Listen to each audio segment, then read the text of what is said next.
Ghana Tonight is brought to you by Flamingo Paint. Superior durability, superior hiding, superior coverage, simply superior. Sasso insecticide spray and coil.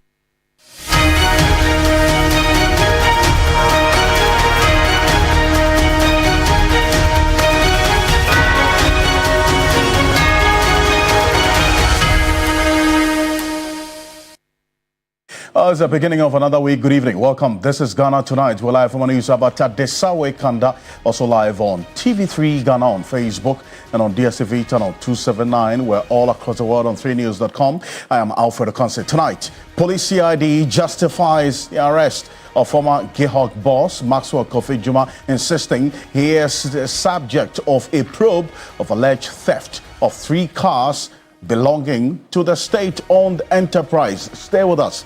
We've got details for you and a reaction. Also, on the show tonight, the Attorney General is pushing for an expedited hearing of the SkyTrain scandal, insisting one of the accused persons is seeking to delay the trial. We'll tell you what we've gotten from the Attorney General. Stay with us exclusively here on Ghana Tonight. Also, on crime-related matters, the CID has been providing updates on its probe of mining firm Akonta Mining. Of details for you, and also the Ghana Coalition Against Illegal Mining. They're upbeat on this. They still have more questions from the CID of the Ghana Police Service to answer. As always, you're an integral part of the conversation. Let's hear from you. The hashtag we're using is Ghana Tonight on Facebook and on X. Let's get talking.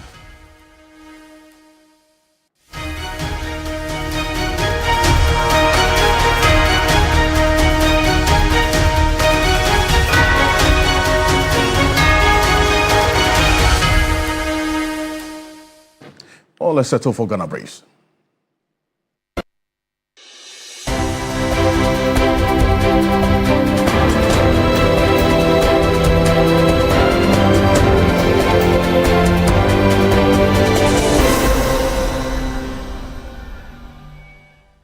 The national president of the Ghana Bar Association, Ifua Agate, has called for a reconsideration of the suspension of Gertrude Saki Tokunu as Chief Justice, noting it sets a bad precedent in the country. Former NPP presidential aspirant Kwabena Ejipong supported the call. They made the call at the 43rd anniversary remembrance service of the 3 High Court judges who were murdered in 1982. These are very minor infractions. Very minor infractions that should not occasion the removal of a person so important in the governance of our country. And you're not careful, it may constitute a certain assault on the judiciary, which we all, a day like this, reminds us of. So it's something that is worrying. I pray and hope that he listens to the appeal made by the Ghana Bar Association.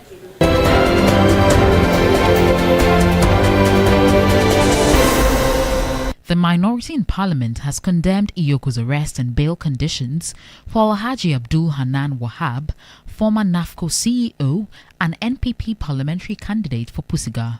They described the arrest of Wahab and his wife as excessive and politically motivated, alleging abuse of state power. The couple is under investigation for tax evasion, money laundering and causing financial loss, but no formal charges have been filed. The minority is particularly alarmed by what they call harsh and unjustified bail conditions. 50 million Ghana cedis for Wahab and 30 million Ghana cedis for his wife, both with strict asset-based surety requirements.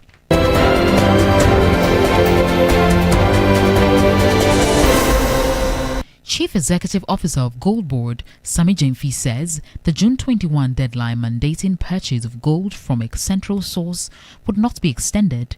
He cautioned persons who have not applied for the board's license to do so or face the full rigors of the law.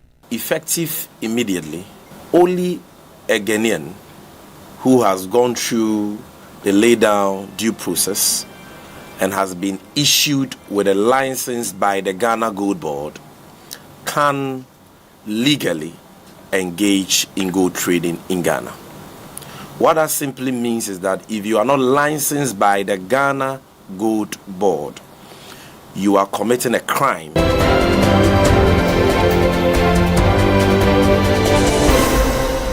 The Police Criminal Investigations Department, CID, has confirmed the arrest of Maxwell Kofi Juma, the former managing director of GIHOC Distilleries. 3 vehicles that he is said to have stolen have also been retrieved following allegations of financial misconduct, questionable vehicle acquisitions, and others.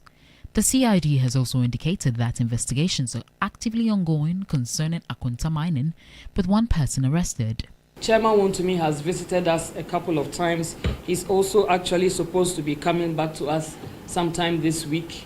Unfortunately, he was ill. His lawyer submitted a letter to us that he was ill, and I believe he's now okay because we have communicated to them that he should be seeing us this week. I must mention that he's not the only one we've arrested or we are investigating.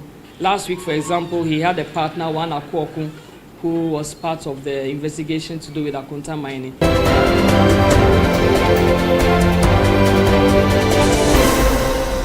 Ghanaians are set to experience significant economic shifts starting tomorrow, July 1, 2025, as several key government policies and tariff adjustments take effect. These changes involve the rollout of the much-anticipated 24-hour economy, substantial tax reforms, and increases in the cost of essential services and commodities. These factors that you have mentioned, they affect cost of production differently. And once some of them goes up, obviously you need to look at it. You are saying that it's just 2.45%. But for a company that is using a lot of energy, there's still companies. Okay. This 2.45% is not a small money.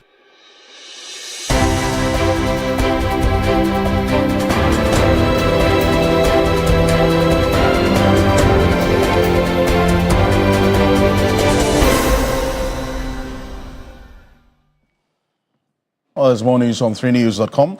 Make some time and visit 3news.com. This is Ghana Tonight. We're live on 3FM 92.7, also on TV3 Ghana on Facebook and on DSTV channel 279. We're all across the world on 3news.com. Remember, it's brought to you by Flamingo Paint, Simply Superior, and the Sasso Insecticide Spray and Welcome Tum Precom. Coming up next year on Ghana Tonight, the Attorney General has filed a motion seeking an abridgment of time to hear an application on this matter of the SkyTrain scandal.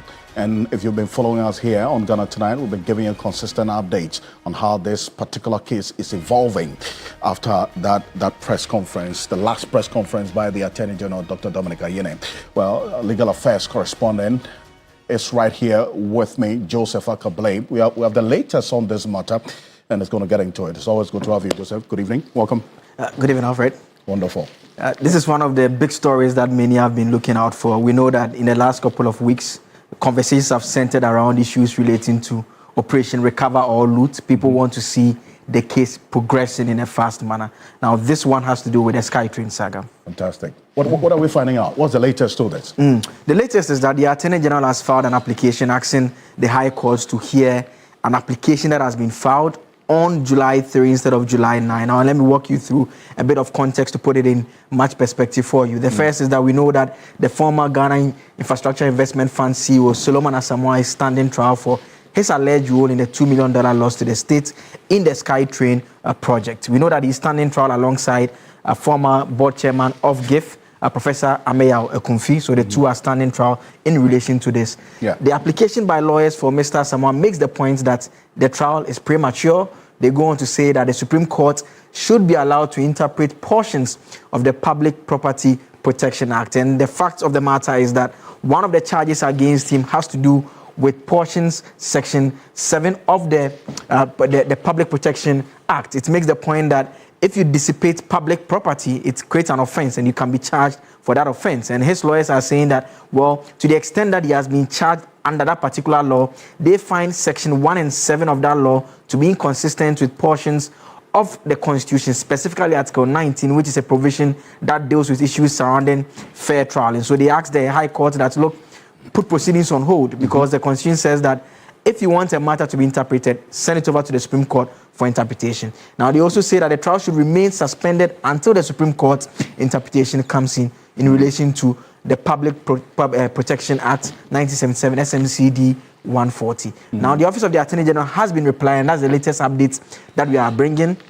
Documents filed in court by Dr. Justice Remsai, the Deputy Attorney General. He makes the point that first, the case should be heard on July 3 instead of July 9. And he explains that when a person makes an application to a court and files documents, that individual must be ready to argue the application. And so as far as he's concerned, you file the process has been filled for hearing on the 9th, but he says that he should be ready to argue. So come on July 3 for us to make the argument. He goes on to say that the application that has been filed is geared at delaying the trial. And he says speedy trial is commanded by the Constitution and should be enforced by the court. And so this is the latest update coming from the Office of the Attorney General, Dr. Justice Remsai, urging the court that let's have the hearing earlier. And so they've asked the court to have the hearing on July 3 instead of the July 9 that has been fixed by the registry of the court, because they believe that their entire application is geared at delaying the court, and they simply want the matter to be dealt with expeditiously, Alfred. I see, and the suspicion of delay tactics on the part of these persons who are being accused in this particular case. But how about that concern that as to whether this could, hearing this case on July 3 would lead to a miscarriage of justice, essentially? Does this respond to that?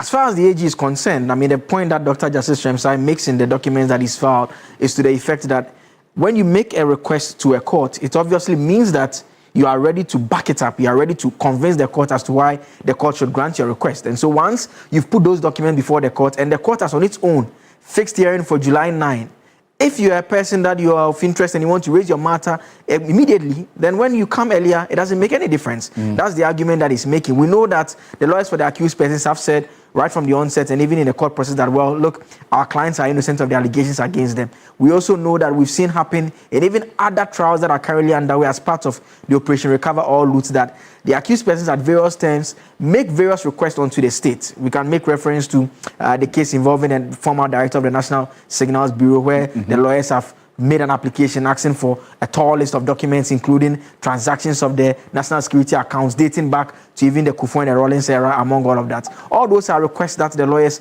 will be making in the course of this. And what the state is also trying to do is also to ensure that the court balances the interest of the accused person with that of the interest of the state and also the interest of everyone, to ensure that this is a matter that is dealt with expeditiously. And so this one that will be argued out on July 3, the court would have to first answer the question of whether it should even have the hearing on July 3 or you should wait and have the hearing on July 9. And that will determine the next steps of this case that we're following quite closely, is it not? Yeah, that will be determined the next step. And the case is still at the very initial stages. I mean, the prosecution is just yet to even open and go through its entire case. And so we are at very early stages yet. And those who are looking out for conclusion on these matters, it comes back to the point that the legal practitioners will make all the time, that the rules of justice does grind quite slowly sometimes. And we'll see how things play out. I know you're following this quite closely every step of the way. Joseph Akablay is our senior legal affairs correspondent here. Appreciate you for this. And this is Ghana Tonight. And this is one that we got some exclusive detail from the Office of the Attorney General on this particular SkyTrain scandal. That let's stay a bit further with matters of law. This time around, the Ghana Bar Association today, that's coming up next. The national president has been talking, and that's Efo Agate, called for a reconsideration of the suspension of Getu Saki Tokono. That's coming up next year on Ghana Tonight as Chief Justice, noting it sets a bad precedent in the country. Stay with us. This is matter that we're getting into right here on Ghana Tonight. And while at it, earlier today, the woman you just saw there, the president, national president of the Ghana Bar Association, indicating that there should be a reconsideration of the suspension of her ladyship, Justice Getu Tokono, as Chief Justice, while this process of her hearing is ongoing. Well, she gave reasons for that, indicating that this entire process sets a bad precedent. These are the words of the national president of the Ghana Bar Association. Take a look. They stand for justice, and they should administer justice to all persons, including themselves. We are confident that in the spirit of reconciliation, all the various calls made for a reconsideration of the suspension of the Chief Justice in the circumstances as it sets a poor precedent, will not go unheeded. We yearn for peace and strive for justice. Well, she was not alone in commenting about the suspended Chief Justice matter. Kwabena Japan, one-time presidential, that's a flag bearer hopeful of the NPP, also had this to say, indicated that what he has seen and what he has heard, the details of the petitions against the Chief Justice are, in his view, minor and doesn't necessarily warrant a decision to suspend her. Take a look at this. These are very minor infractions that should not occasion the removal of a person so important in the governance of our country. And you're not careful, it may constitute a certain assault on the judiciary, which we all, a day like this, reminds us of. So it's something that is worrying.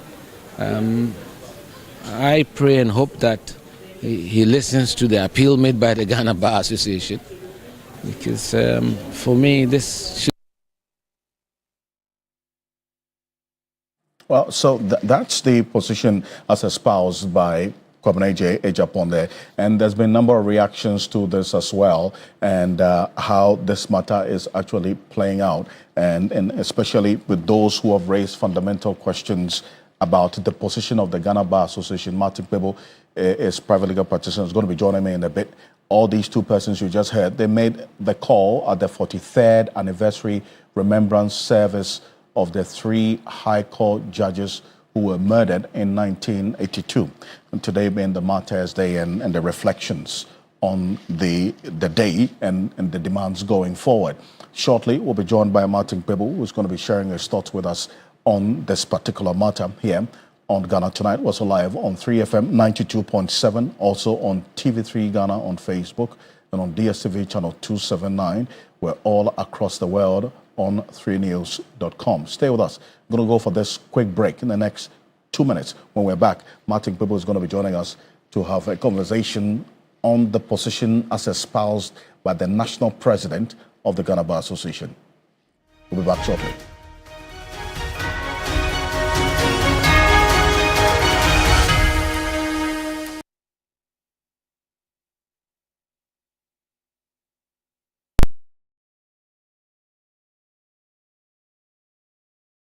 Everybody knows Acrobato.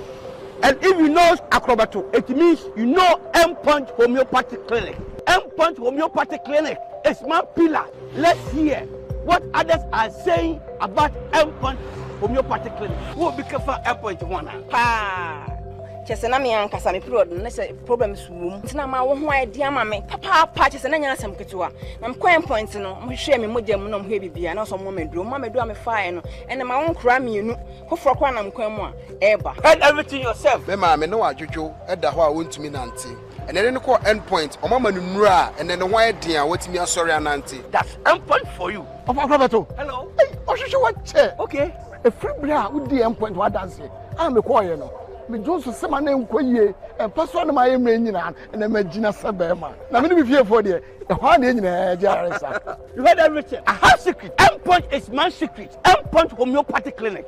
If whiskey could talk, Johnny Walker Black Label would sing. With notes that only come with 12 years in a barrel.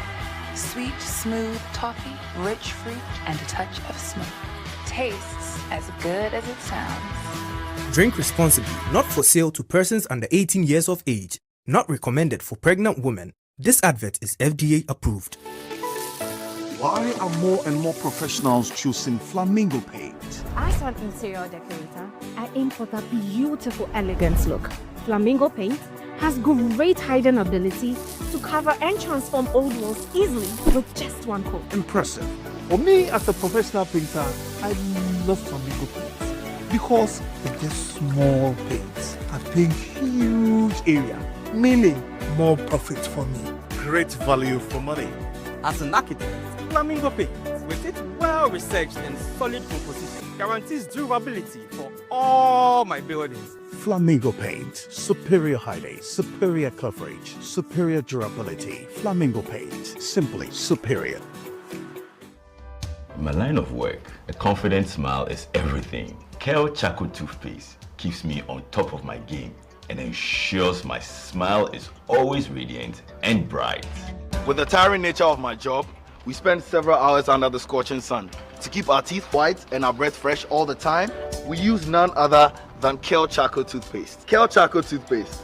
You're on a Kessie and in a kit one. Samayo Kendini, a who be here, Semetra Sapapadia to a mammy manful. Kale Charcoal's natural ingredients, and a bomb is several buying, a man's ring, Nesasu Mama Hotel, so a will beg you. Kale Charcoal Toothpaste. Choose Kale Charcoal Toothpaste for anti-cavity, whiter teeth, and fresher breath all day. Available in 80 gram and 150 gram. Grab yours today. Kale, happy smile. This advert is FDA approved. Yes, next. Hey, Nadia Benson, Me didn't tum. Mr. Friendly Calico, just call me cockroach. Now, Mr. Friendly once now. Hey, is that you? Improve car. Yeah. Captain Mosquito, double the action.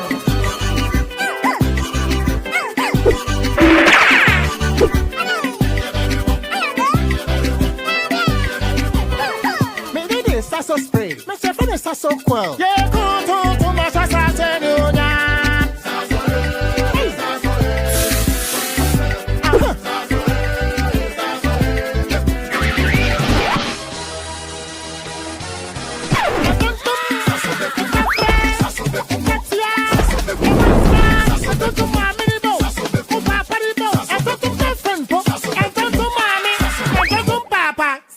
Come tom preko.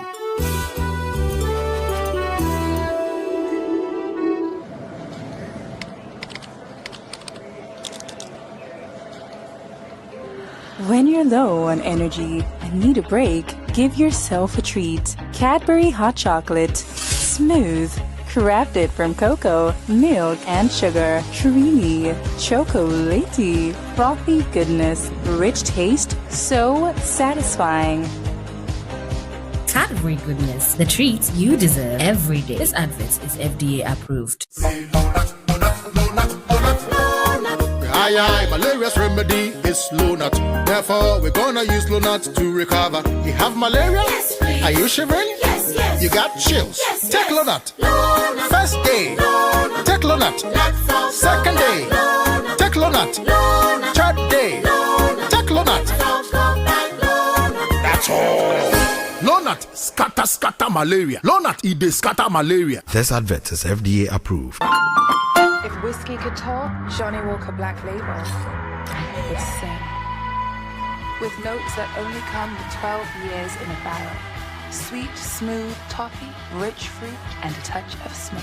Tastes as good as it sounds. Drink responsibly. Not for sale to persons under 18 years of age. Not recommended for pregnant women. This advert is FDA approved.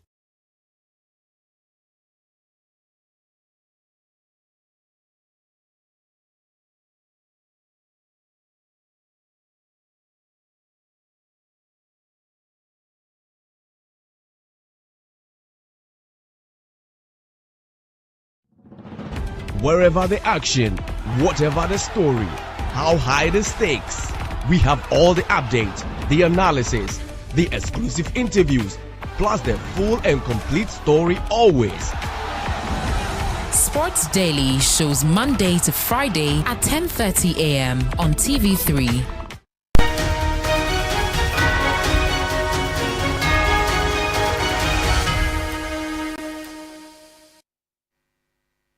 They stand for justice, and they should administer justice to all persons, including themselves. We are confident that in the spirit of reconciliation, all the various calls made for a reconsideration of the suspension of the Chief Justice in the circumstances, as it sets a poor precedent, will not go unheeded. We yearn for peace and strive for justice. Well, that's the national president. Welcome back to Ghana tonight, and that's the national president of the Ghana Bar Association there. Martin Pebo is private legal practitioner. Thankfully, is joining us on Zoom right now. Counsel, good evening. Thank you for joining us. First off, that's the position, in fact, the proposal by the Ghana Bar Association that in their word, the words of the national president, there should be a reconsideration or the decision to suspend the Chief Justice should be reviewed, stressing that it sets a poor precedent, essentially. Is it one that, from where you sit, can be considered in this context as was put earlier today? Yes. So it's adding on. Yes, it's adding on to the voices that we should, but you see, there's a digression, actually, there are divergence of views. So just reconsider the suspension, meaning the Chief Justice should come and continue. That one, I disagree. If it is lifting the suspension, like Kweku Ansah, former director of the law school, said, under Article 146.11, so that the Chief Justice will be allowed to resign, yes. But if GBA is saying lift the suspension so that should come back and continue as CJ, no, that one I disagree with the GBA. You see, the GBA should not play ostrich. Even the Chief Justice referred to the petition and sought to answer the petition. And you see, as she was answering, you see that there's also the other side. Daniel Ofori and the other people also have the right to respond, but because of the constitutional injunction in Article 146, Clause 8, that the proceedings should be held in camera, which the Supreme Court has interpreted in the Paul Derry case versus Anas, Tiger PI, that's Anas Arimiyao Anas's company, that it includes even the petition, etc. That's keeping all of those things secret. You know, we cannot, that's how come the Daniel Ofori, etc. will not respond, okay? Yes, otherwise, they would have responded. So what I'm saying in a nutshell is that from the Chief Justice's own answer, it tells you that there is a case for proper investigation, because you see, she spent about 47 minutes in the press conference talking about this, and that's even a summary. So the more she talked, then the more it told you that the cases were complex, so they needed proper investigations, as the committee is doing now. So to say that lift the suspension, let Chief Justice Tokonu return to office, I think the GBA was playing ostrich. GBA was playing ostrich. It's not necessary. See, such populism is not good for our democracy. It's not good. I don't support that one. The one I support is that if the suspension will be lifted and then she would resign. So I'm saying that, notwithstanding that I know 3 of the Supreme Court decisions that say that once the proceedings begin, a person who is responding cannot be allowed to resign. Yes, I'm also saying that at the time the Supreme Court made that rule, they never contemplated that there would be a Chief Justice who would fight back openly like this. Because trust me, the press conference Chief Justice Tokonu held is not the last. She would come again, most likely from a previous conduct,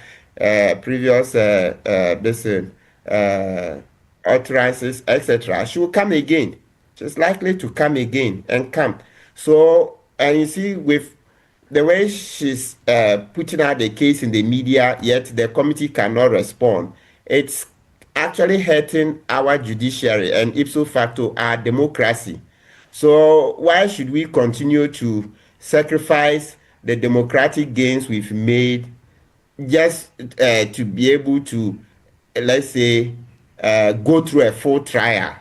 No, sometimes it's better we cut our losses and allow the person to resign.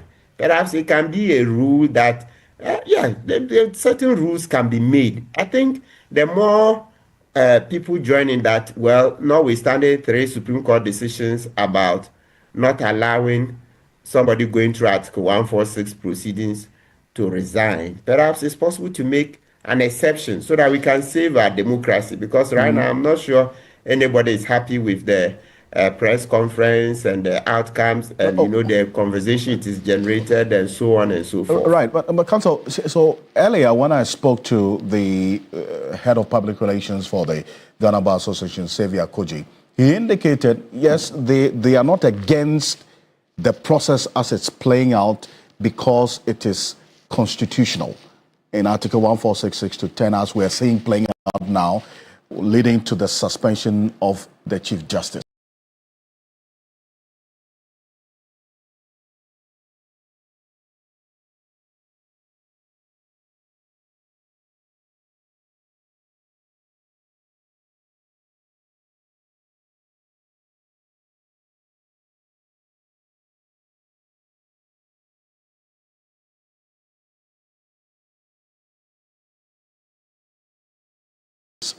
What they say, the Ghana Bar Association says, is that this is setting a dangerous and poor precedent, essentially.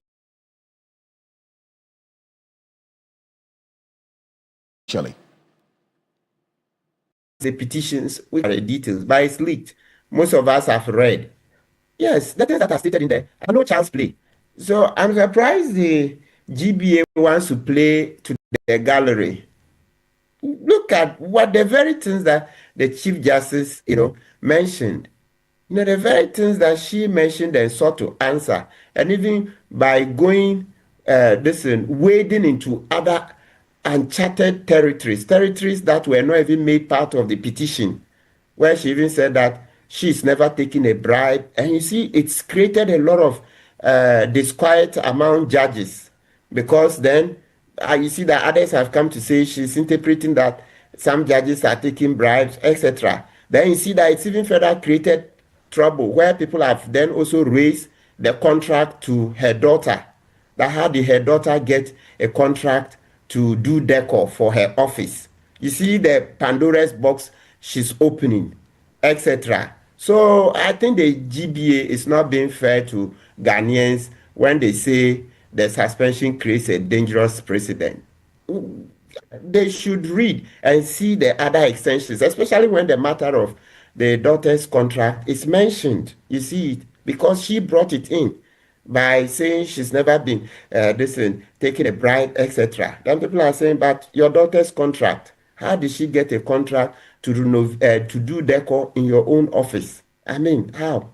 You see it. And there are more that people have just chosen not to speak about. And so the GBA should spare Ghanaians this play to the gallery. It's not healthy for our democracy.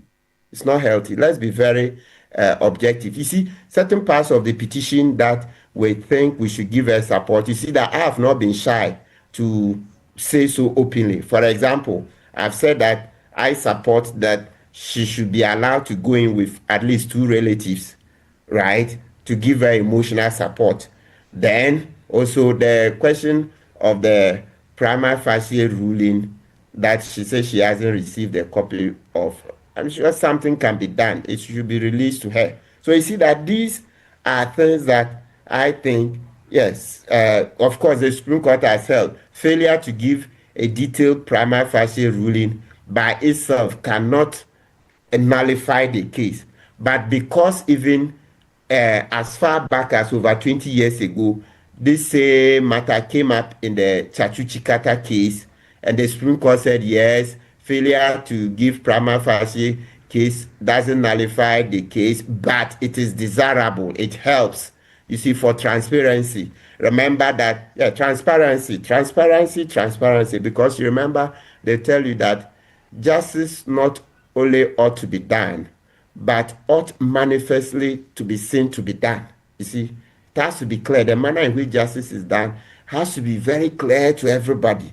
You see, so you see 2 things I've been able to mention that, yes, if she was given these 2 facilities, the ruling for the prima facie, and also if she was allowed to go in with 2 relations, it can be friends, 2 persons of her choosing to give her support, it would help, you see, the process. So you see, things like that have been objective. But for the GBA to just say that it will set a dangerous precedent without addressing the matters in the petition that Chief Justice Tokono has addressed, I think it's rather the GBA is rather a dangerous precedent for our democracy, because a GBA that would not do legal analysis but would hang on to playing on to the gallery is not a GBA that is good for our democracy.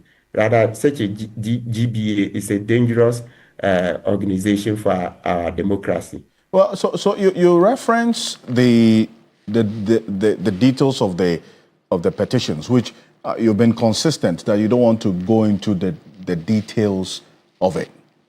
Comrade J. Japong referenced what he has heard and read, and he says that the issues he's heard and read about the petition, the details of it against the Chief Justice, are minor, and in his view, minor of infractions that should not necessarily warrant the suspension of the Chief Justice as we're having now. I want to take a listen to him, and I'll ask you questions on the basis of that. Take a look. These are very minor infractions that should not occasion the removal of a person so important in the governance of our country. And you're not careful, it may constitute a certain assault on the judiciary, which we all, a day like this, reminds us of. So it's something that is worrying. I pray and hope that he listens to the appeal made by the Ghana Bar Association, because for me, this should... So Martin Bebo, there you have it. Per his own analysis, as Comrade Japan says, what is heard and read, the gravamen of the issues are minor. That should necessarily lead to a suspension. I mean, how do you then get into? Is there any measurement to, as it were, determine the gravamen of the issues so as to then conclude that it is minor, essentially? I don't agree at all. So once again, I'll not go into the merits, but because a lot of viewers and listeners have read the petition, so they will know these are very weighty matters, very, very weighty. I mean, I understand that in a democracy, we should have a plurality of voices. Yes, plurality of voices, divergent opinions, etc. But please, those matters that are in the petitions are very serious matters. So we shouldn't, sweep them under the carpet and begin to play politics. It's not good. That's rather not good for our democracy. Let's be, as objective as possible. So you see mine. I've been objective. I've shown you what I think can be done to improve. And I've been consistent from day one. I've been consistent that no, let the relations, two persons come in, even if they are not relations and or friends that she chooses. Two, give her the prima facie ruling. It doesn't hurt anything. You see, so I've been objective. But when it comes to the substance of the petitions, for anybody to say these are minor, is that the same Kwabena J. Japan who wants to be a presidential candidate for Ghana? Yes. That he once contested the flag bearership of the NPP. There hasn't been any clear indication whether he's going to contest again. But yes, he wanted to be flag bearer of the NPP. Council. J. Japan wants to be president of Ghana with these kind of opinions. Then his presidential bid is dead on arrival because nobody will take him serious if this is how he's going to start his campaign. No one will take him serious. Yeah. Well, much people appreciate your time on this. I thank you very much for joining us here with your thoughts on this matter. And this is a rolling stone that is obviously going to gather a lot of dust as we're going on. I thank you. Thank you so much for joining us. Martin Pebo is private legal practitioner. This is Ghana Tonight. But coming up next on Ghana Tonight, away from the matters of law and also the matters today, there's been a lot that's been happening with the CID. The former managing director of GIHOC Distilleries, Maxwell Kofi Juma, the man you see on the screen there, has been granted bail in the sum of 500,000 cedis with two sureties following his arrest in connection with the alleged theft of company vehicles. Now, his bail was granted, from what we're learning today, after he made an appearance at the Criminal Investigations Department of the Ghana Police Service headquarters earlier today, where he had been held. Now, the Ghana Police Service confirmed the arrest during a press briefing earlier today, addressed by Deputy Commissioner of Police, DCOP Lydia Donko. She stated that the arrest was carried out after an official complaint was lodged by GIHOC Distilleries as a company. They lodged this official complaint that led to the arrest of Maxwell Kofi Juma. Take a look at this. Mr. Maxwell Kofi Juma was arrested based on a complaint that was, or a petition that was submitted to us by the GIHOC Distilleries Company Limited. We received a petition to the effect that some vehicles which were the property of that company had been stolen by the said Maxwell Kofi Juma. Warrants for arrest was properly secured, and that was the basis for which he was arrested, and he's in our custody at the CID headquarters and is assisting with investigation. I must mention that as at this afternoon, we have retrieved 3 vehicles. So the said vehicles that were stolen by him have been retrieved. So he's really assisting us with the investigation, and then we will take it up from there. Also, that's the CID giving updates on the arrest of Maxwell Kofi Juma. What do you see behind me? I'm going to put out on the screen right now. These are the state-owned enterprise. GIHOC is a state-owned enterprise, okay? And you recall the president, John Dramani Mahama, had cause to question why the company was making losses because, you know, when Ghanaians are happy, we drink. When we are sad, we drink. And so if there's a company that's in that industry, it certainly would be having questions to answer why it's posting some losses. But according to the state-owned, that's the SIGA, the State Interest Governance Authority, that's the source of this information you're seeing there. These companies posted profit between 2019 and 2023. Buipa Authority, ESLA PLC, Ghana National Gas Company, Ghana Infrastructure Investment Fund, the State Housing Company, TDC, Tema Development Company, they all posted profit within this period. And the figures you see there, 197.6 million within 2019, Buipa Authority posted this profit. And then also we saw Ghana Gas, and it follows in that order. But you don't see GIHOC. And I'm going to show you the fortunes of GIHOC. At least from what we got to know between 2022 and 2023, this is the loss. They actually posted a loss of 25.1 million cedis in 2022. And then also that loss increased to 25.5 million cedis in 2023. So this is not a company that is doing too well, okay? Yeah, and that's why questions have been raised as to how, all of these decisions taken by the former CEO, Martin. Let's go on to Zoom right now. Adam Senano is the co-chair of the Citizens Movement Against Corruption. Mr. Senano, appreciate your time. This is a matter you've been following quite closely because this news of Maxwell Kofi Juma, the former CEO, taking vehicles, had been in the news for quite a while. Until now, we're hearing that GIHOC as a company itself then petitioned the CID. It's upon that an arrest has been made. They've retrieved 3 of the vehicles, and some of which we're going to show on the screen as we go on, some of the vehicles that have been retrieved from him. I mean, this is a company that is not doing too well. The former CEO takes a vehicle. Upon leaving office, he has to take the CID to go and retrieve the vehicles. I mean, how does all of this strike you? Under normal circumstances, things like this should happen. I mean, when an entity is loss-making, the rules of engagement, of rewards, everything gets affected because you are looking at the bottom line, which is supposed to be profit. And so the entity in a normal thing would take into cognizance the fact that we've made losses.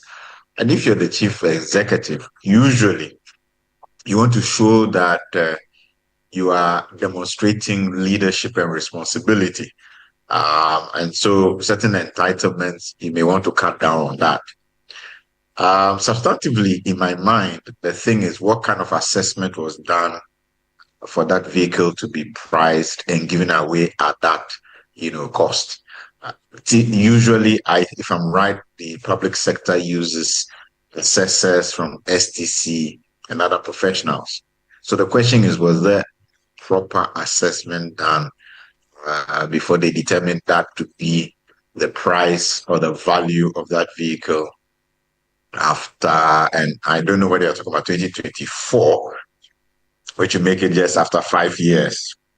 So it's not really that it's a 10-year-old car, which can be, and sometimes, they do this 10-year cycle where it's like you are writing down the value of the asset. So there are questions to be answered. A question is, what are the internal systems for assessing such vehicles?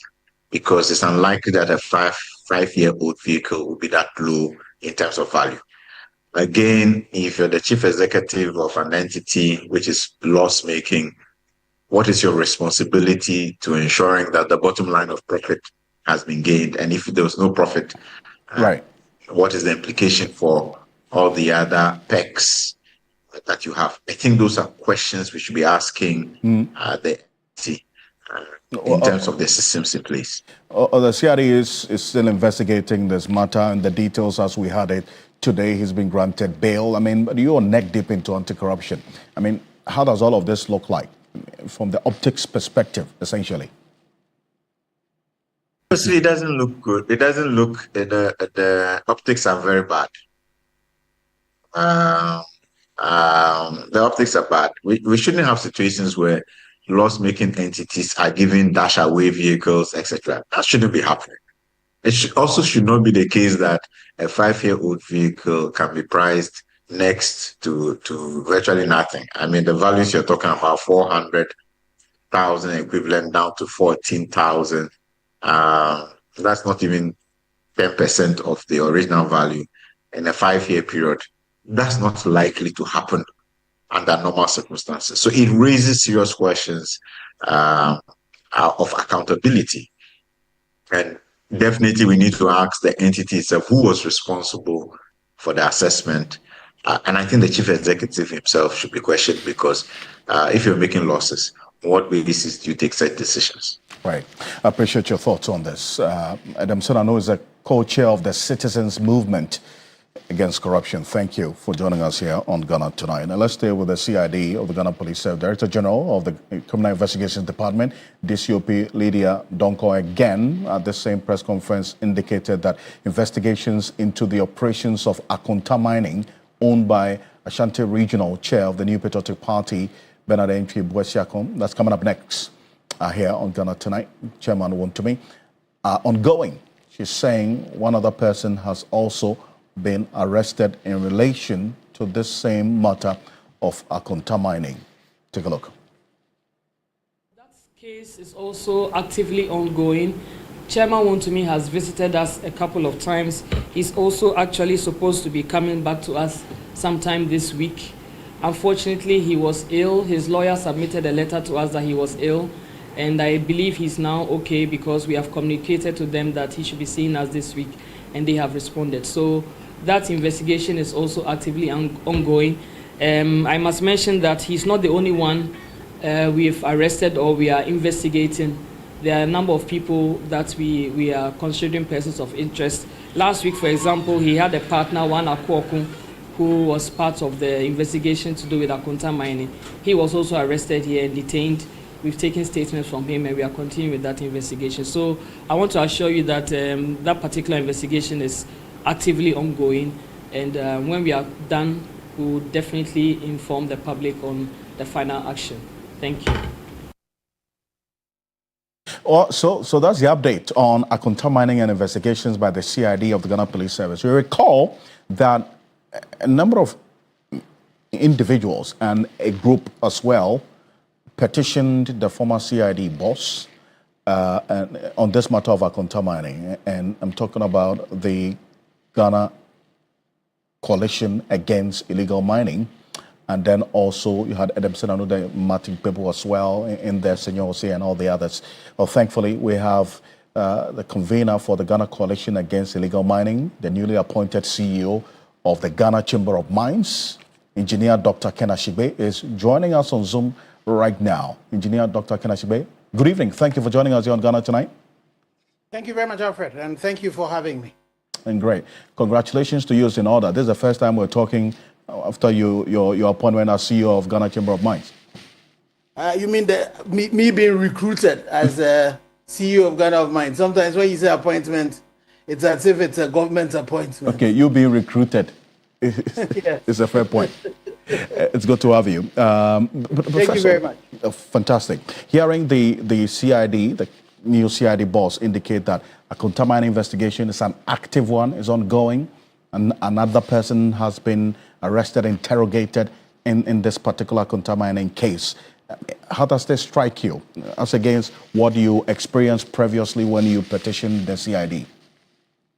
Well, thank you very much. I think that the point has to be made that it had to take, after the Minister for Lands and Natural Resources had done his painstaking investigation, it took forever for any action to be, for us to hear of any action. It had to take the coalition again putting out a press release based on which the arrest was made. And it is gratifying to note that, it is an active case and there's movement on it.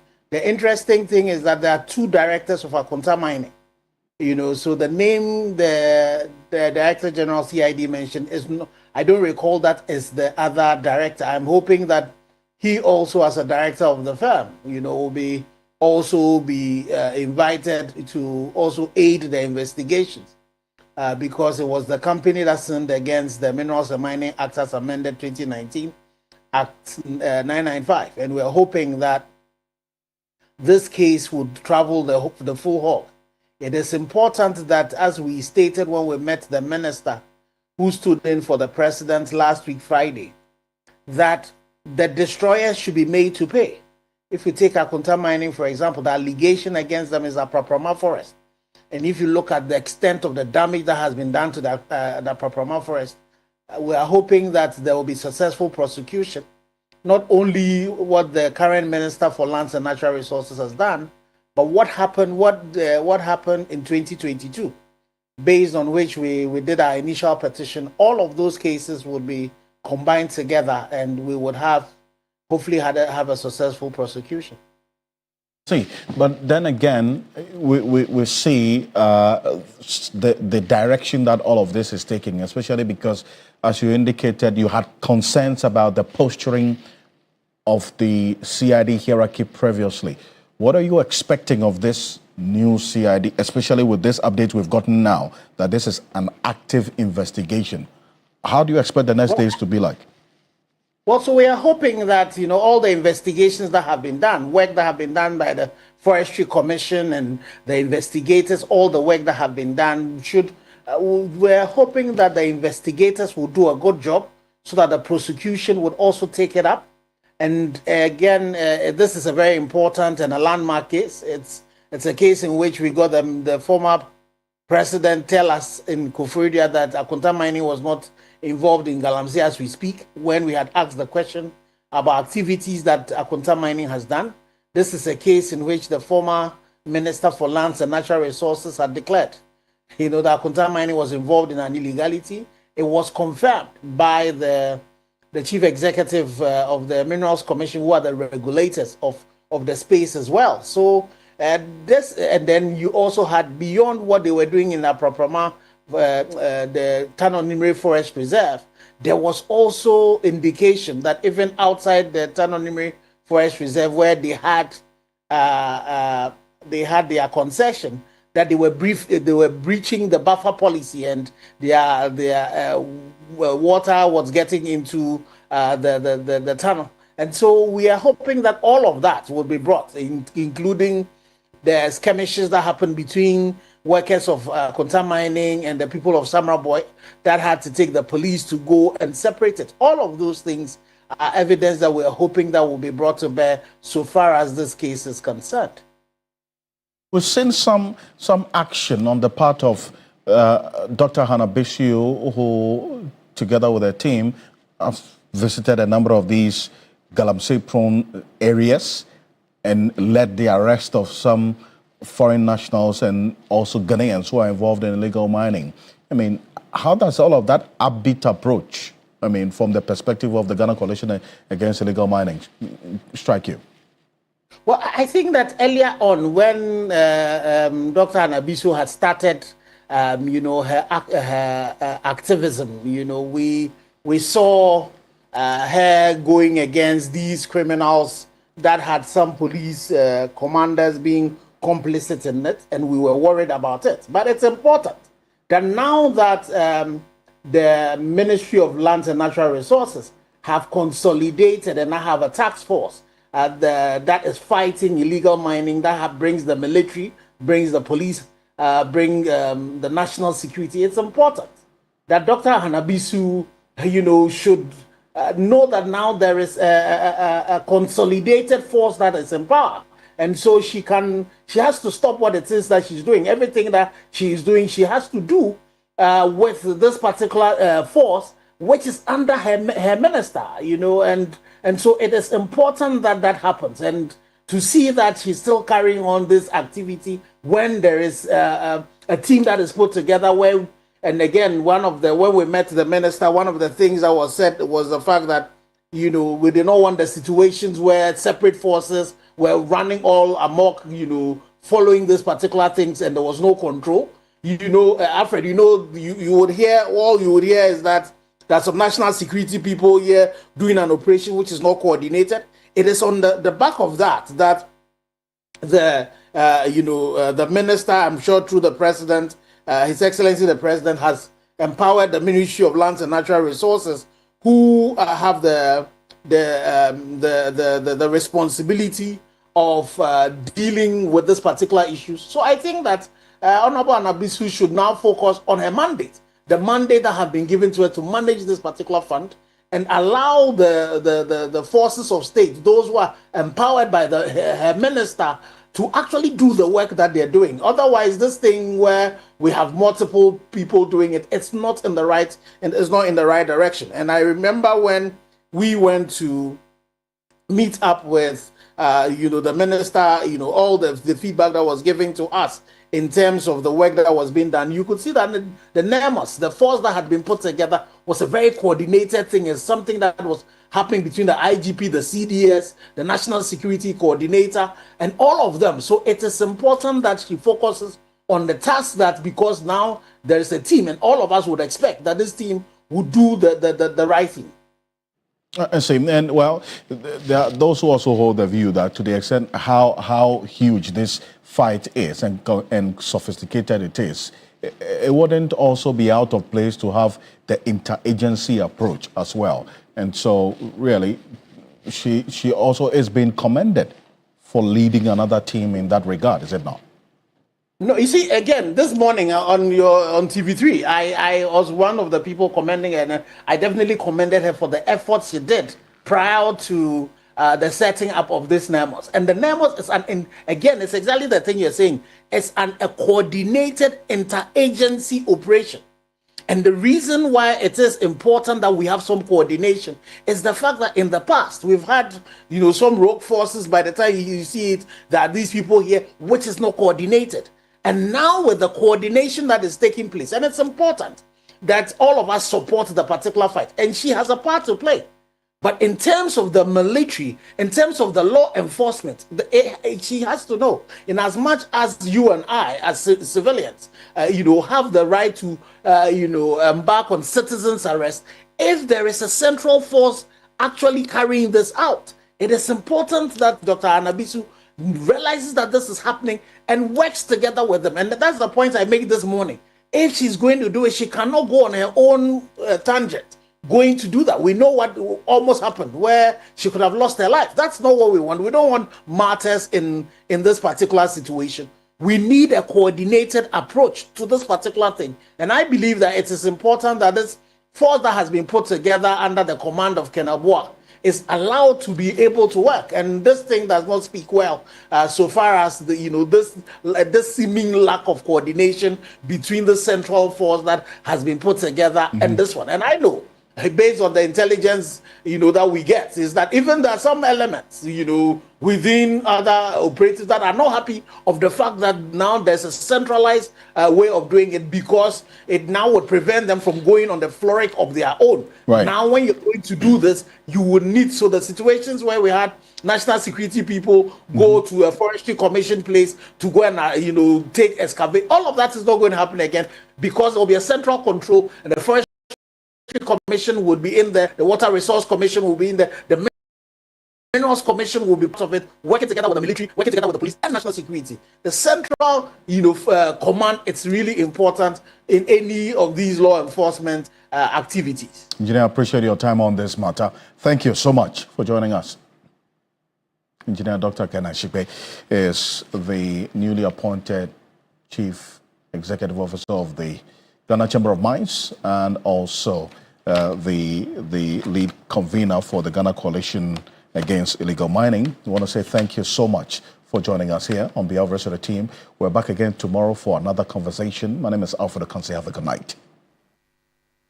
Ghana Tonight is brought to you by Flamingo Paint. Superior durability, superior hiding, superior coverage, simply superior. Sasso insecticide spray and coil.